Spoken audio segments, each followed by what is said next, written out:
It is an honor and pleasure to welcome you to the session, Reducing Climate Vulnerability of Informal Communities in Urban India, co-hosted by HSBC. Let's give a warm welcome. To start things off, I would like you to warmly welcome Aloka Majumdar, MD, Head of Sustainability, HSBC India, for her opening remarks.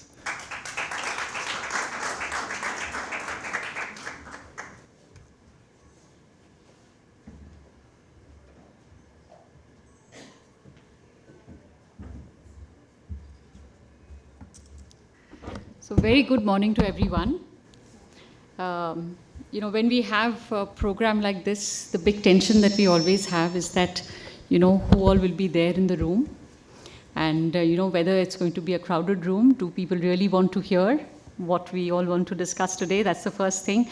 But it's absolutely a pleasure to see so many wonderful places, many known faces and many friends. So big thank you for being here, and new faces as well, who we intend to also, chat with after this session. But just from my end, so not just mine.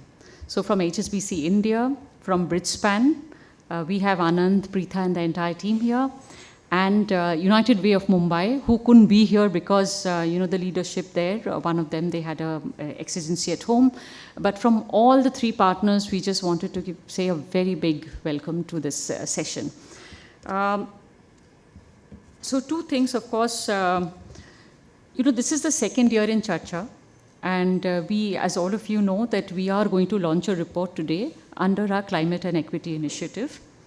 The interesting piece is that, we have continuing, but the problem, one of the challenges we face in this sector is that of short-term partnerships. I think this kind of reiterates the fact that we want to continue the work we are doing, and that long-term partnership is going to be the big thing that all of us as stakeholders will need to work on to make the impact that we want to do with the issues that we are dealing with. Now, like I mentioned, this is an umbrella initiative called Climate and Equity.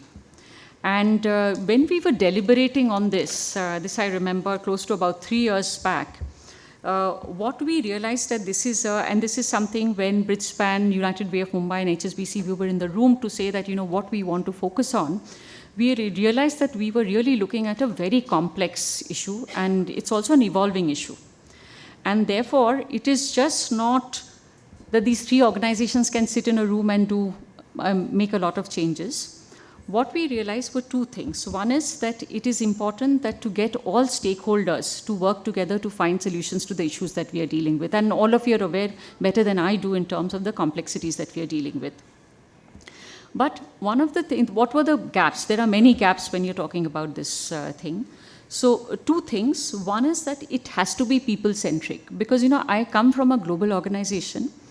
And what I had seen as far as climate change is concerned, that these were discourses and deliberations in a boardroom by people who were running businesses. And what I've seen change is that now climate change is right here. It's no more a topic of discourse. It is actually real in our lives. Many of us are in this room today are from Bombay. We have seen how the onset of monsoon has come in May.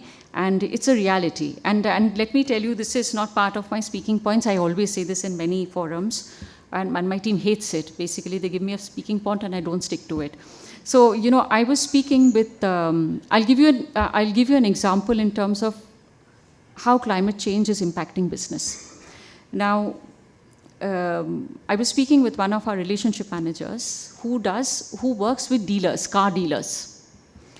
And he said that, Aloka, when we go to the car dealer, we do a financing instrument with them where we take into account the footfall of people, right? As a car dealer, you will know that what are the footfall that you have in the showroom. And therefore, you do that, your instruments. These are pure commercial instruments. The interesting part is, in India, across all car dealers today, because of extreme heat, that pattern of footfalls in these car dealers is actually changing. You don't have people walking into a car dealer because of the heat.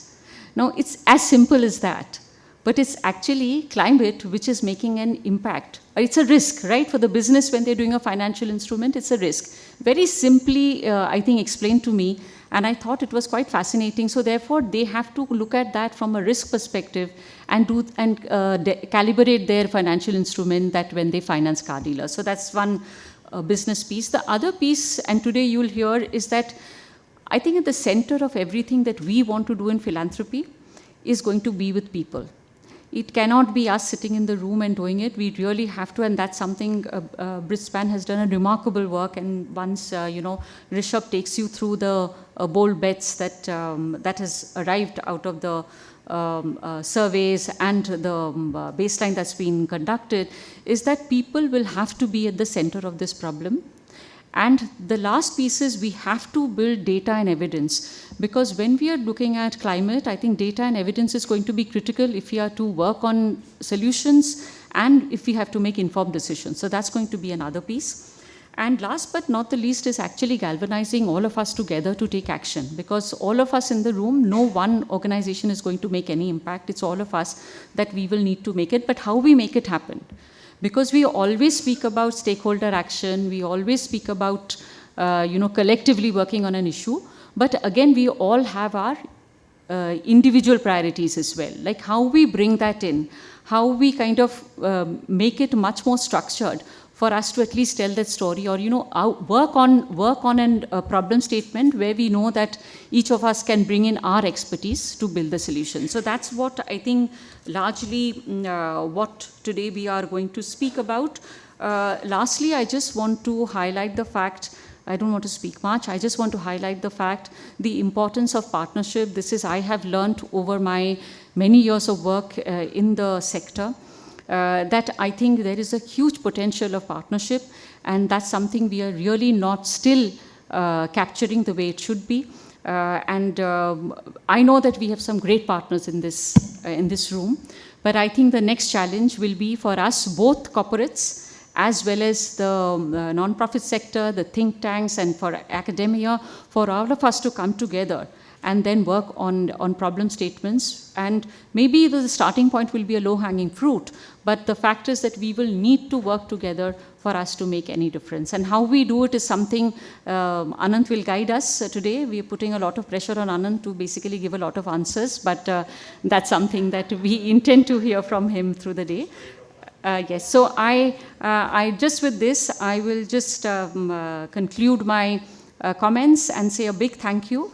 I will hand over to my colleague Romit, who is an expert in climate, and you will hear from him about the approach HSBC has a little bit, not too much, but in terms of how we are approaching it, so that, then we can that will kind of give us material for us to then discuss one-on-one in terms of how we can collaborate with each other. So with this, a big thank you once again, and I'll hand over to Romit.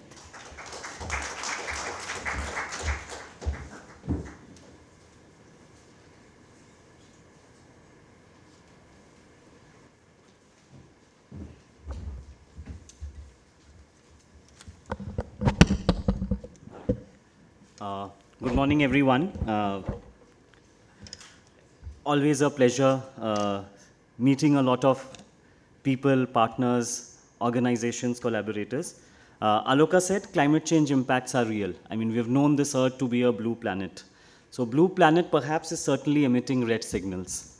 Now those red signals, of course, is of caution, but I think taking from the caution is the aspect of how concern and caution can get people to collaborate. I just realized that, I think C is the alphabet of the day: charcha, collaborative, convening, caution.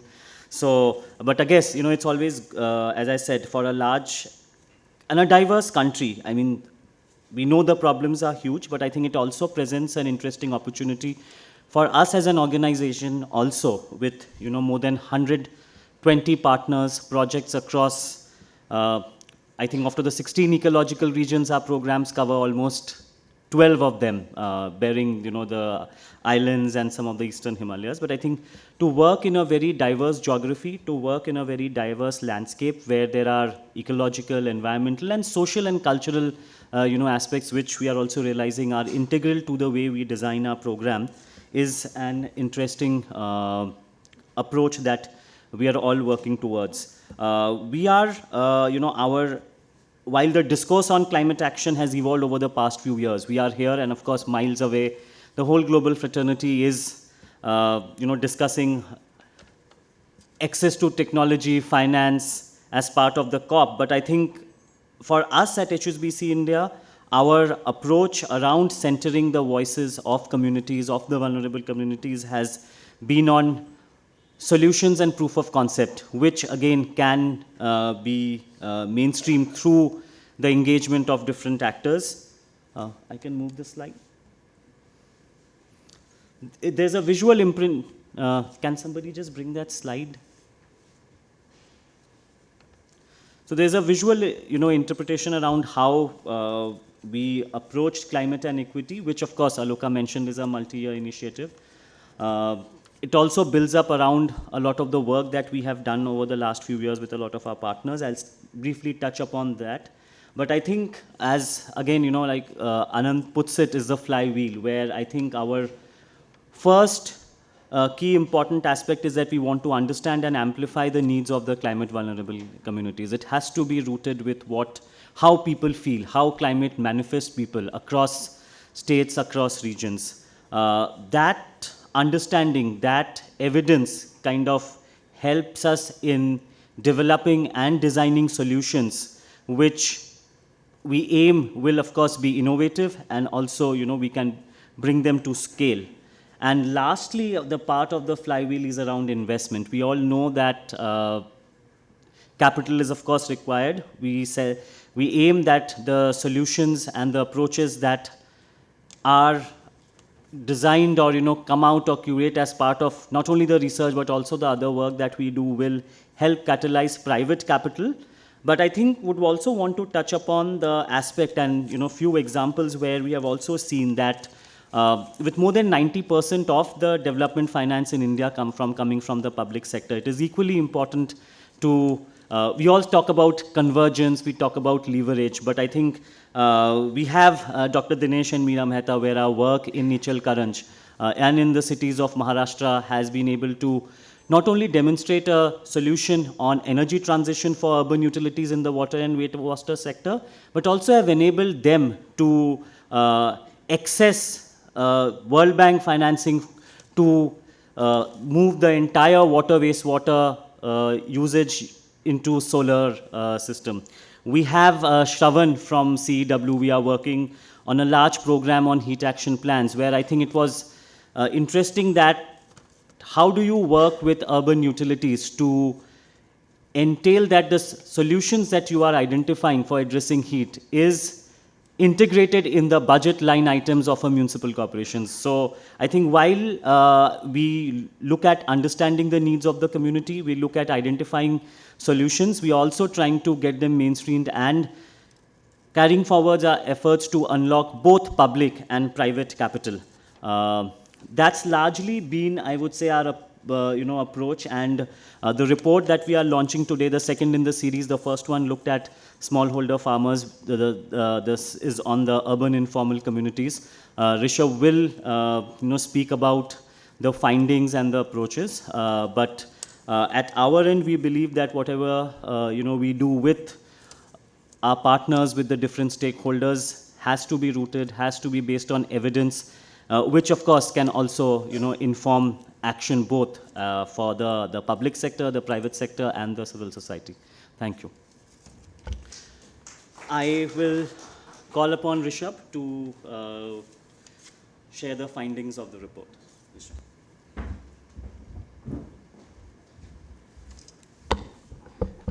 Great. Thanks, Romit.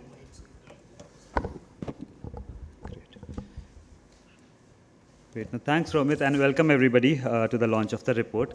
As Romit talked about and as Aloka alluded to as well, one of the key objectives of doing this research, of doing this work, is essentially to elevate the voice of vulnerable communities. And in the urban context, informality is a key driver of that vulnerability. So as cities in India have expanded, large proportions of people have been left out of formal infrastructure, formal housing, formal services, and the impact of climate change disproportionately falls on these people. And we wanted to understand what has been the impact of climate change on these communities through this research. So it is estimated that about 40% of urban population remains or lives in informal housing, and about 80% of people who are working in cities working in informal economy. And these are the main target groups that we wanted to understand through this research, as well as identify what could be done through collaborative efforts of everybody in this room and beyond to solve for these climate challenges that they face. So as part of the research, we did a survey of about 1,000 such community respondents. And what we found is that overwhelming kind of affirmation of the fact that climate change is impacting them in the real and in the now. So 99% of the community members we talked to highlighted that they faced an acute climate challenge in the last 10 years. And this climate change manifests in different ways in their daily lives and livelihoods. So for instance, housing is one thing that a lot of people highlighted. With hotter summers, thermal comfort inside the house decreases. It is estimated that in Mumbai, a slum household is approximately 6 degrees hotter than the surrounding areas. And this is significantly higher and continue to intensify in the coming years. Similarly, as climate change happens, the working conditions of informal people who by and large work outside and are exposed to some of these climate elements way more than what all of us might be, will certainly intensify more. Certain people face a complete loss of livelihoods and income as climate change happens due to intense heat or due to flooding or due to other factors in which they can't pursue their own work. And in the survey, we found about 80% of respondents said that they have faced a loss of income due to these climate challenges. Similarly, even on health, these climate challenges impact different health aspects of individuals. In informal communities, there is inadequate drainage and wash facilities, which in turn leads to rise of vector-borne and waterborne diseases during flooding, for example. In the survey, we also found that a lot of people highlighted increased mental stress and anxiety as a result of these climate challenges. One expert we talked to highlighted that some study that they did found a correlation between increased domestic violence as summers intensified, because then people face more kind of mental stresses, and that manifests in different ways in different kind of contexts. So climate change is kind of pervasive. It not just impacts like these three elements that I've talked about, but also is a cross-cutting kind of impact on the different SDGs and different elements that we want to kind of build. Now, why is this kind of particularly important for this community? The informal workers and people who live in informal settlements are disproportionately impacted by climate change. The reason for this is because they already have pre-existing vulnerabilities in terms of fragile finances, in terms of limited access to health, in terms of limited access to drainage services, and so on. And these are further exacerbated due to climate change. In the survey, we found that almost 70% of the people don't have any support systems in terms of being part of government schemes, being part of some NGO programs and things like that. And in this setting, if some climate challenge happens or if some climate calamity struck, they really don't have a fallback option or some support system to get them through this. Now, the need is significant and it's urgent. However, the resources that are going into this domain remains significantly lower than what it should be. Even in India, it is estimated by the government that the total funding required for urban climate adaptation would be approximately 50 billion from 2024 to 2030 annually. Based on our estimate, currently only $8 billion dollars is going to this. So there is a significant gap in what is needed and what needs to be done. And this is, I think, where the opportunity lies. And this is where I think our report kind of comes in with some bold bet opportunities, which is where philanthropy and impact-first investors can undertake some of these opportunities and really play a catalytic role in driving these from sub-scale and pilot stages to scaling at a national level. And we'll touch on this a bit during the panel discussion as well. But just to kind of give you an overview and start off, these are the 5 bold bets that we have identified as part of the research. How we went about identifying these, I think the starting point was community need. So through our interactions, through our survey, we identified the need of the community. And then we kind of worked with different experts into designing and conceptualizing what this bold bet might look like. I think the key takeaway, which I would like to call out for everybody here, is as we were doing this, we found that there's no dearth of innovative solutions. Solutions do exist. What is needed is for these solutions to be contextualized to different communities and then scaled at a national level, so it is able to impact all kind of informal communities across the country. And this is, I think, where a lot of our focus has been in terms of identifying what those scaling pathways might be. How can we take a solution that might be working in one slum in Mumbai? How can we take that solution to a country-wide level? And this is where I think the role of philanthropy and impact first capital can be instrumental. They are the ones who can support innovation, build evidence, cover risks for other private players to come in. And through this, significant capital could be unlocked, either from commercial sources or from government sources for these bold bets to scale.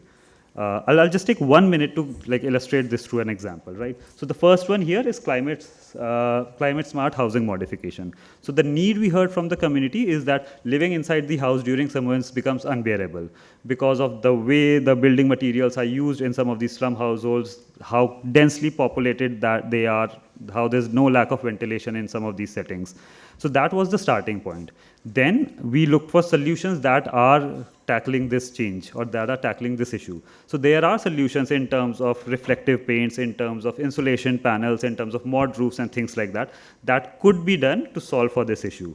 And then it is kind of the idea is that philanthropy and impact first investors can work on some of these solutions, can do the pilot testing for these, can do the product market fit for these, to put them on a pathway for commercialization for ultimately private capital and market players to come in. So that's one example. In some other example, the role of the government could be more significant. Like the philanthropy can develop initial solutions and prototypes for the government to undertake it as part of its programs and schemes. So we'll discuss this more as we go through the panel, but just wanted to kind of give you an overview of what our approach and our thinking has been. With this, as I started by saying that the objective or the intent was to put the voice of the community at the center. And in order to stick to that, we have a video to spotlight the focus back on the voices of the community. So maybe if I can request, yeah.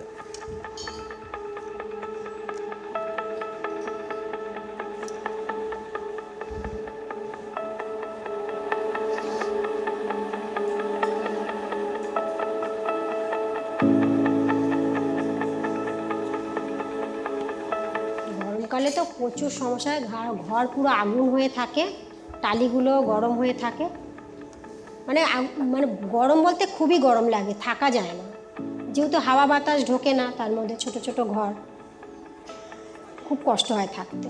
অর্ধেক দিন রাতে ঘুমোই না, মানে এতটাই গরম থাকে ঘুম হয় না গরমের চোটে, প্রচণ্ড হারে ঘাম বেরোয়, গরমে আমরা উসপাস করি। पिछले वर्षों में बहुत गर्मी थी, बहुत पानी गिर रहा था, घर में बैठो तो और गर्मी लगे, पानी खूब बहुत ज़्यादा पानी गिर रहा था पिछले मौसम में, तो उलझन घबराहट होने लगती है, घर में सिंह टीन की गर्मी से और घबराहट होने लगती थी, तो हम लोग निकल के बाहर बैठते थे जाके। पिछले वर्षों से कुछ ऐसा हो रहा है।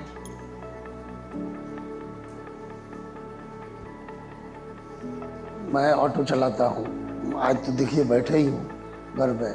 अब गर्मी काफ़ी पड़ती है तो फिर कहाँ ऑटो चल पाता है, चाहे बरसात हो, उसी स्थिति में कहाँ चल पाता है।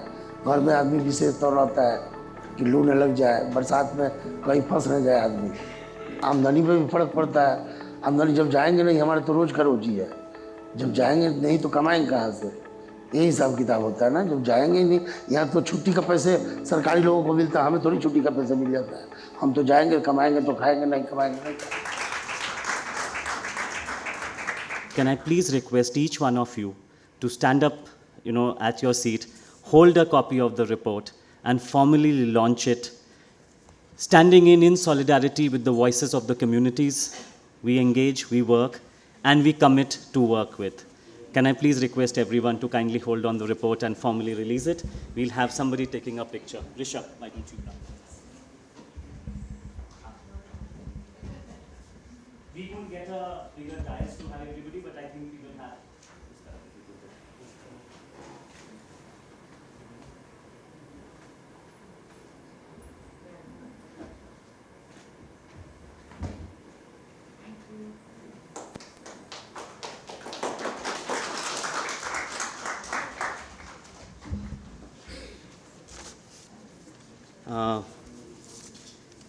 Having addressed two challenges, one of course is people and another is about the chief guest.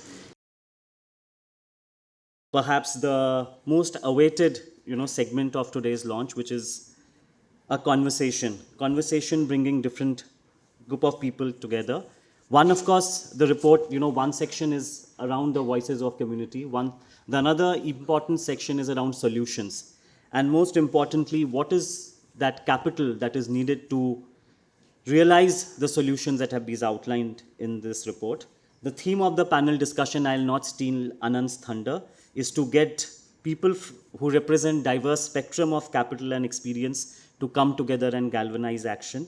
Can I request Anand Bhagwati to come on stage, who will moderate the discussion?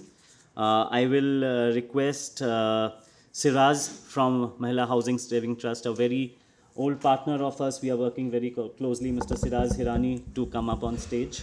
Nitya Ramesh, who represent the Jana Urban Space Foundation, working very closely with government and other stakeholders. Then, of course, we have Tushar Thakkar, who's from the Blended Finance company representing blended finance and form of capital. And lastly, Dr. Amit Kumar Singh Parihar, an ex-colleague and a dear friend who was from Shakti Sustainable Energy Foundation, who represents perhaps the philanthropy capital, both domestic and international. So Anant, over to you. Can you hear me? Hello? Yeah, okay. I'm pretty loud even without it. No, thank you. I'd love to keep this interactive. I think it's a pleasure to know at least 50% of the people in this room. Many are very good friends, and 50% will be very good friends soon. So thank you so much for being here. I think what really struck me were three numbers, and before we launch in, if we could go to the next slide. We now move on to. Can we flip to the presentation deck, please? This is also important, but a separate topic.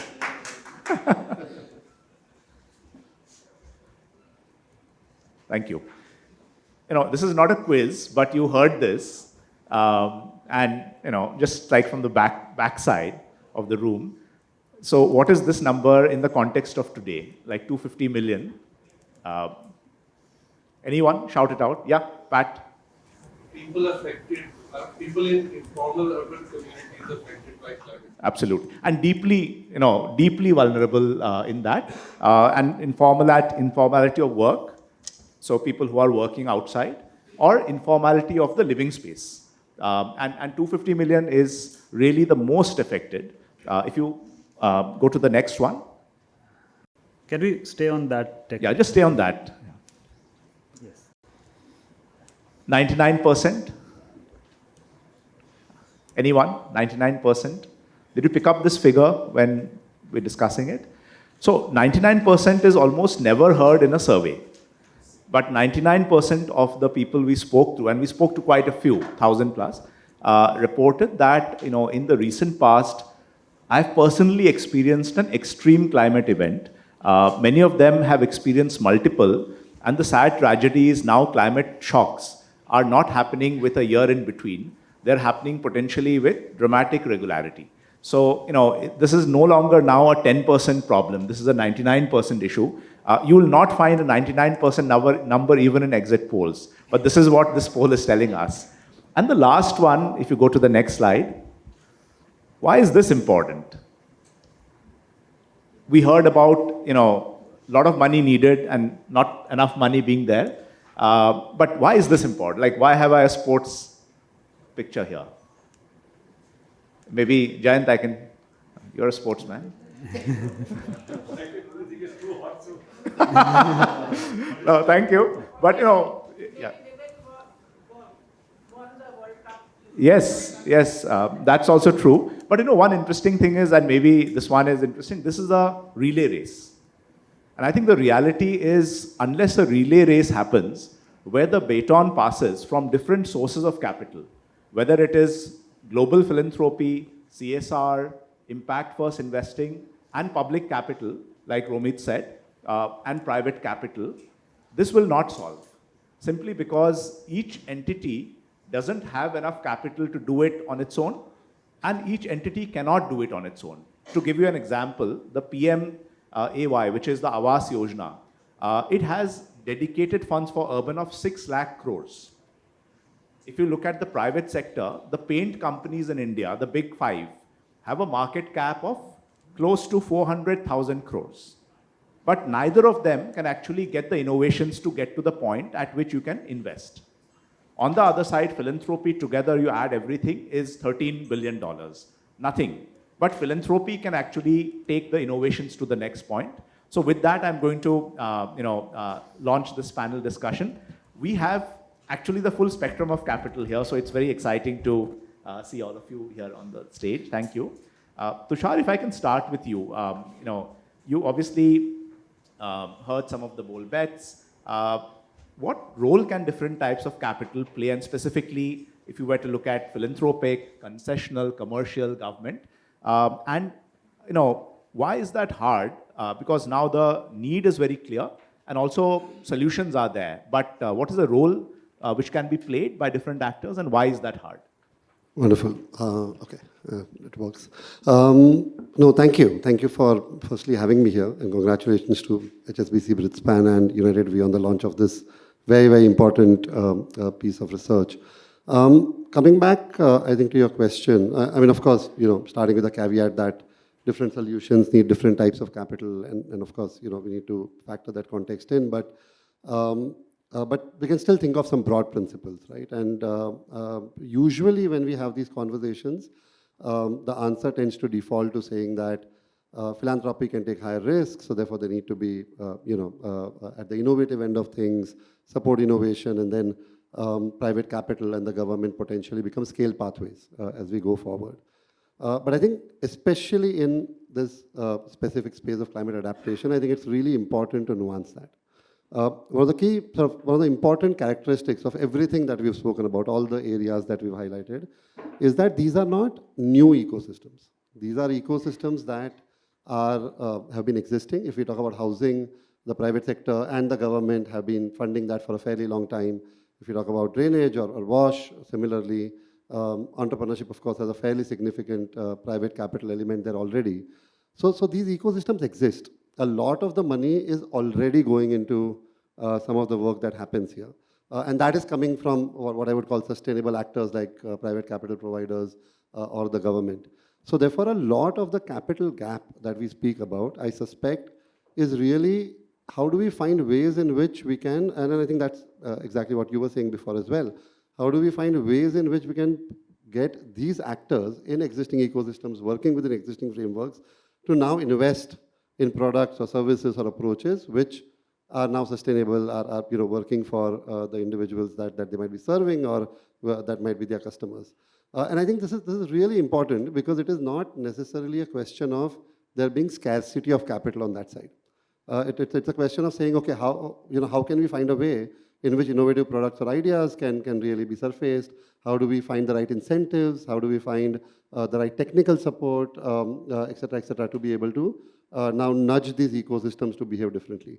And that's where I think the role of philanthropy really comes in. The role of philanthropy here, at least in my mind, is to, one, of course, be the torchbearer for those innovative solutions or ideas that need to be taken up, to find ways in which the incentives, as I mentioned before, can be shifted, to find ways in which capacity can be built. So that's where philanthropy plays a really important role. Here, it does not need to be philanthropy working in isolation. And therefore, bringing in some of these ecosystems early for them to learn alongside, and then for them then to be almost sort of partners in picking the products and solutions which are going to then sustainably scale, I think is going to be super important. So I feel like while the roles are similar, at least from a broad principles basis, but the way capital is deployed, I think is going to be quite different. So I'll pause there, but I hope that provides some perspective. No, thank you, Tushar. And picking up two very important. So these are existing ecosystems, which also means there are existing incentive structures. Sometimes what also happens is, and unfortunately, the civil society works in a very different incentive structure assumption compared to both public and private ecosystems. So Amit, if I can come to you, you obviously look at a lot of innovations, and many of them have achieved this kind of product market fit. What is the role and what can help enable these kind of product market demonstrations? Maybe any one stellar example which jumps to your mind, but also why is that sometimes not the case? Thank you. Thanks a lot, Anand. Although my name starts with A, but few of the words is starting with C, and particularly in the context of scaled deployment, very, very important. So one is this collaboration, complementarity, convergence, and another word is here, we need to have a lot of charchas. So thanks a lot, HSBC and Anand, for this great learning opportunity. And kudos to the team for kind of having discussion on this aspect, because what happens is, like when we are talking about growth, climate mitigation and adaptation, these are the two things which will have to go hand in hand. Most of the time we have got a lot of focus on the mitigation side of it because of our targets, net zero kind of thing, but this is equally important, and therefore this discussion is very, very important.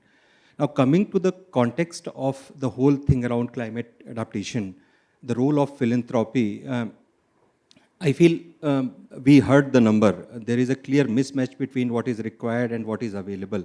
And then we are talking about deploying some of the innovative solutions. Therefore, you need money which is catalytic in nature, which can be deployed for demonstrating some of the solutions. And that is where philanthropy comes in picture. So the whole piece around what Romit was mentioning, three things around interpretation, then the innovation and investment piece around this. The first two pieces where I think philanthropy will have to play a critical role, particularly with respect to the projectization of these things. Once you have identified the opportunities, then it's a question of how do we unlock the money. So the whole discussion around role of business model, what kind of financing instruments, and even when you have technology, financial models, business models, you also need the conducive ecosystem in terms of the institutional capacity buildings of the player who are going to kind of implement this. So this whole piece of work has to be done by philanthropy. That is what we see.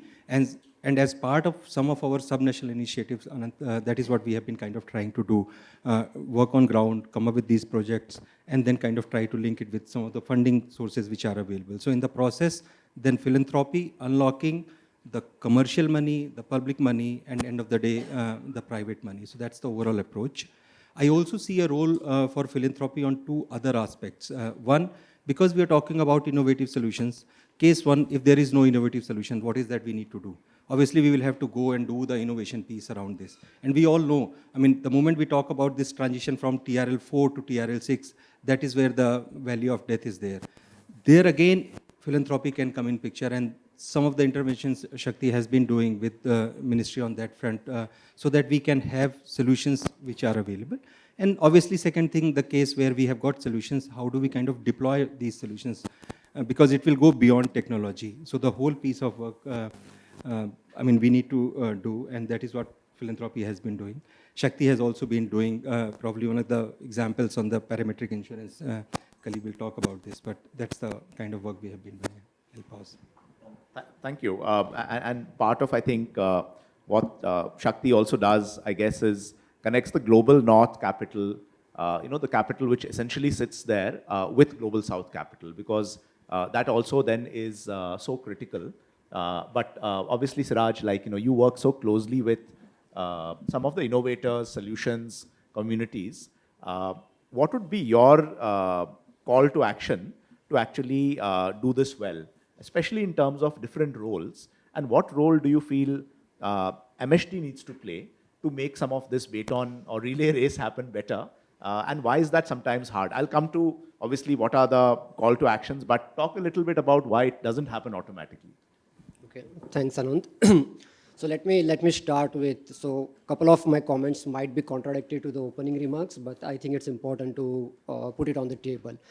I think we started the conversation by saying that there are a lot of climate adaptation solutions available. We don't scale it up, but go to the community, the vulnerable community that we're talking about, and ask them, are you aware about the climate adaptation solution? I don't think they are aware about it. Talk to the government, go to the state government, go to the municipal corporation who are preparing heat action plan or the climate action plan. They do the risk assessment. When it comes to implementation of heat action plan, They literally don't know about this solution. I'm not saying solution doesn't exist, but most of the solutions that we are talking about, are they existing in the research paper or the laboratories? Still, they have not reached to the people who wants to deploy that solution. So I think as a philanthropic funding, the biggest task that we have is about deploying this solution in the field. Second thing is about most of the solutions that are being designed today in the market are not necessarily being designed by keeping the most vulnerable community in mind. For example, when we started working with an entrepreneur who was producing this mud roof in a city of Ahmedabad, it was I think 2014 or 15, and we said that why your product has still not been seen in the urban poor communities. And he said that these people are not buying it. And we said, have you investigated why they are not interested? It's such an effective solution. He said, we are unable to investigate. So we went with an idea that why don't you do a living lab in the slum areas? So we actually deployed that solution in the slum area, and then we had a control sample and we had an experimental sample. And we trained the women that you take the reading in terms of how thermal comfort is improving by deploying this solution.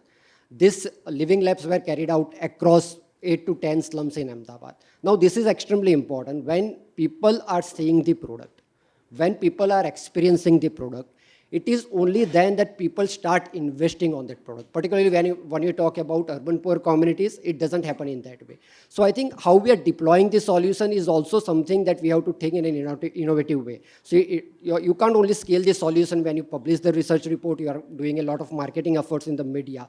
But it's also helping people to understand how it's impacting their life. And once this was done, I think there was a great demand in the city of Ahmedabad at least, because we were working with their entrepreneur as a partner. And it was very surprising that people from the urban poor community were investing their own resources in deploying this mud roof. Similarly, we did these pilots in the cool roof technology, other building material. So idea is that entrepreneurs are not doing it. If we can bring the philanthropic funding to do this pilot, let people feel the solution, whether it's impacting their life or not, and also then creating an evidence, documenting it, and then demonstrating it to the market players and the government players that these are the kind of solutions which people find it acceptable. They are finding it effective. It is only to then design a strategy that how it can be scaled. So that's number one. I have comments on scaling, but I think we will take it up in the later part of the discussion. Second thing is about, I think the role that philanthropic capital can play is also about how you can amplify the voices of urban poor communities during the discussion. So generally what we say when you talk about urban poor community, their voices are only captured when we are doing survey, when we are doing research. Have we seen any urban poor community when the products are designed, when policies are designed, when heat action plans are designed, when Awas Yojanas are designed? Are they part of the discussion? Or we are just handing over the benefits to the urban poor community? So now it's the time that their needs are different. We're sitting in our offices or we're sitting in our comfortable environment. It's not always right to assess their needs. So I think we need to bring their voices when solutions are being designed. And I think that's where I see that philanthropic capital can be deployed to strategically amplify their voices and bring them on the forums and the tables where they can share their inputs. So I will stop here with these two inputs here. Thank you. Thank you, Siraj. And I think you spoke also about like how do you lead with the people experiencing the solution so that there is a pull. And I think the political impact of that pull is very critical, like you said. Nithya, if I can ask you to build a little bit on that, like there is such a critical role of policy, and there's such a critical role of certain roadblocks being removed in public procurement or other things. Like if you were to think of this relay race, what might be the role of actors who work with government, cities, or other financial institutions in the public sector? What comes in the way, but what might be one or two notable successes where it's happened? Thanks, Anand. So, I mean, just building up on what Siraj said, I think we need three large fixes to fix things from the government side, right, which is on procurement. The first thing is we really need to revise our building bylaws by cities, the development control regulations.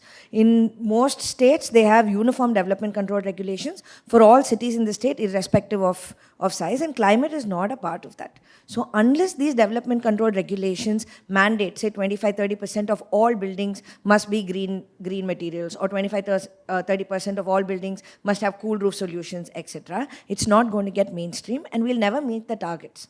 Because even though government establishes targets both at state levels and at the union level, our building regulations do not support that. And apart from building materials and construction techniques, the regulations also need to, especially for the urban poor community, we need to have regulations that are tailored for them, right? Most of the informal community is built without regulations, and small, quick fixes that help in passive cooling, right? How do you do ventilation? Where should the ventilation be for your kitchen so that the heat is not trapped? Some of the women spoke about heat being trapped, and there are very, very simple fixes of orienting your building north, south, east, west, having green cover, improving shading that can really fix this very quickly, even without investing in innovative materials and construction. Second thing we need on procurement is a green schedule of rates. Most government construction is mandated to follow a schedule of rates. Currently, the schedule of rates do not have any green materials across states. Even in states where they use bamboo extensively in the northeast, bamboo will not be there in the schedule of rates and therefore cannot be used extensively in government construction. So we need an addendum or an annexure to all schedule of rates that make green materials widely available. The last perhaps thing that civil society and other actors can work in catalyzing this is working with governments to make this happen, in editing the building bylaws, in ensuring that everybody's voices is there, from the developers who need certain incentives to the local communities, so that the building bylaws are framed in a way that it helps everybody, but also to design schemes like the PMAY or Building Services for Urban Poor, which then allows for thermal comfort and green material usage. And also, the last bit is energy poverty. If we don't build right, and I think some of it touched upon, some of the videos touched upon this, the urban poor have to spend more and more every year in heating and cooling their houses. Then they get stuck in this energy poverty, which will be very difficult to come out of. Thank you so much. Building bylaws, schedule of rates, and really making sure that is pre-thought of. I'm going to, get in one or two voices from the audience. If I could, just request Ashif ji, if you're there. Yeah. You work so much with, like migrant workers, and also in some ways they are the epicenter of where this plays out. Clearly, there are large companies, very well-funded companies, where the majority of the workforce is actually informal.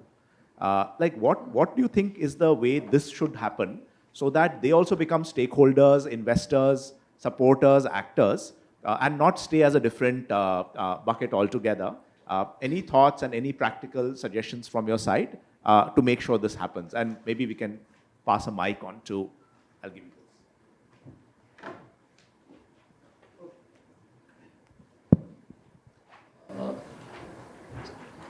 So, last year, ILO released one report about the informal sector workers and the climate change, and they basically come up with the number: 2.4 billion informal sector workers are impacted because of the climate change, particularly because of heat, and lots of challenges they identify with the climate change, as well as the impact on their the health of the workers.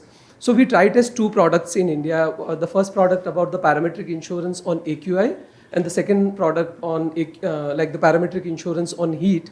And in both the product, basically lots of statutory compliances are there. So philanthropy can basically help for design the product and try and test in some places. But if we wanted to scale these kind of product, the industry should play a very important and the crucial role. Because the IRDA come up with lots of objections if the philanthropy is paying the premium. So these are the practical challenges to implement the large scale, like the adaptation program, as far as the parametric insurance are concerned. And we also try this one another project with the industry called Cooling Center. So we established 36 cooling center across 13 states in India, and basically the industry provided lots of support to establish these kind of the cooling center. So basically, as of now, we try to 3 to 4 different kind of pilot projects. And in all the pilot projects, what we realize, philanthropy can play a very important role definitely, but a very limited role. And if we wanted to scale this kind of the program or product, I think the government, industry, particularly investor community, and the NGOs, if all these stakeholders can come together and work together, then we can easily scale. Because even in India, we have about 400 million informal sector workers, and all these workers are impacted because of the climate change, and they required all heat related the solutions. For example, the clothing. So lots of innovations required in clothing, in insurance product, and many other kind of like the interventions. Yeah. Oh, thank you, thank you. And you were speaking about a lot of the personal protective clothing also being there. But like you said, the price point and the way it can be used has to be customized. With that, I'm going to do a rapid fire here. You saw some of the topic areas. We heard drainage, we heard heat, we heard working from home, etc. If you had to think of one thing, which would be your wish list, which you also believe can pulse through the relay race. So think of the first baton, which can go through the relay race. And you had a magic wand to do that. Which one would you select and why? And of course, assume for a minute that people come together on that relay race. But if there is one thing which can go through, it will also mobilize and inspire many others. If I could request reverse order, Nitya, if you could go first. Yeah. I think the one thing I would choose would be the construction techniques and materials that provide immediate thermal comfort.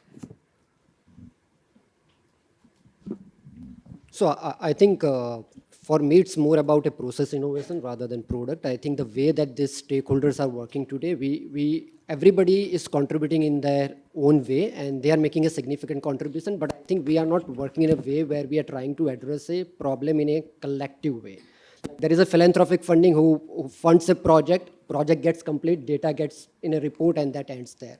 It never goes to the market. Even if a solution is successful, it never touches the market, and market doesn't scale up based on the philanthropic project. So I think for me, the process is about how we can bring all these four players, whether it's philanthropic institution, community leadership, market, and philanthropic, together as a multi-stakeholder group to work on an issue from the conceptualization till delivery, I think. If that happens, then there is a market who knows that, okay, we are doing a pilot project, and if pilot project is successful, then I have to scale it up. And even market will understand at what price point and at what strategy the product is going to scale it up. But what generally happens, we do a pilot, we publish a report, and we put it on the website. Nobody really checks that report. Nobody builds a product based on that report. So I think for me, it's a process innovation. Can we bring this private sector, government, community leader, and philanthropy funding together to design a project, execute, and then scale it up? Thank you. Tushar? Given our focus on capital, I'm maybe going to take one of the themes from what you just said and then talk about how coordination across capital types and then private and philanthropy and public we've already spoken about. But even within philanthropy, there's a philanthropy which works across the board like we have right now, but there's also local, region, city-based philanthropies who care about the areas that they work in. How can efforts be coordinated across those? And finally, when we come to the communities, of course, we've spoken about the voice of the community, but I just want to highlight that communities are already adapting. Of course, they're facing the heat every day. They're not waiting for others to determine adaptation for them. How do we bring them into the conversation as we think about the future? So I think, again, focusing on the capital part of it. I know it's already 0-0, but I just wanted to take 1.5 minutes on this. Lot of discussion on this. See, what is important is we need to have that holistic solution, particularly in the context of if we are saying like we need to have large scale deployment of solutions, so we need to enable the ecosystem. And what I mean by holistic solution is if we get back to history, in 2008, 2010, we used to talk about rural electrification. There we had 100% of the subsidy to the systems, and today none of the systems are operational, which means we focused on one aspect, we didn't focus on the other, and therefore we are seeing these impacts. So what we need to have is this holistic approach where we are talking about policy and regulatory streamlination, we are talking about technology, we are talking about business models, we are talking about financing instruments, we are talking about institutional capacity building. And the moment you come up with these solutions, then the role of each partner will get decided. So for example, government, they have got different schemes. And it's when we are kind of framing that business model, what we need to do is basically we need to streamline. One example on this, we are talking about nowadays this lot of discussion on the PM Surya Ghar scheme, rooftop solar deployment. And if you get into some of the data numbers, in almost all the states, 70% of the consumers are those categories who are either availing free electricity or subsidized electricity. And this electricity is only going to be for a limited period. So if we have to look for sustainable solutions, probably we need to come up with some of the innovations on utility-led aggregation models where government is investing in kind of deploying these solutions. And if you do the maths, end of the day, this is going to be a win-win for everyone. So probably we'll have to have those kind of solutions. And once we have those solutions, then it's a question of deployment. And that is where we are saying we need to collaborate in such a way that we are complementing each other. So one person with policy strength is basically complementing the strength of the people who are implementing things on ground, and then we are kind of informing the government. So that's what we are basically talking about, complementarity, convergence around this. And probably last thing, not only the holistic solution, now given the context, we also need to look for integrated solution. And a quick example, 30 seconds around that is, what I mean by integrated solution is we need to look for this integration of climate mitigation, climate adaptation, and also we need to build on the resources, so skilling and how we can leverage the whole network of SSGs. So that's the kind of solution we need to frame, and particularly at Shakti, considering we being the enabler of the ecosystem, that is what we have been doing. The moment we are able to demonstrate solutions, certainly we are paving the way forward for the money which has to flow from north to south. Yeah, thank you.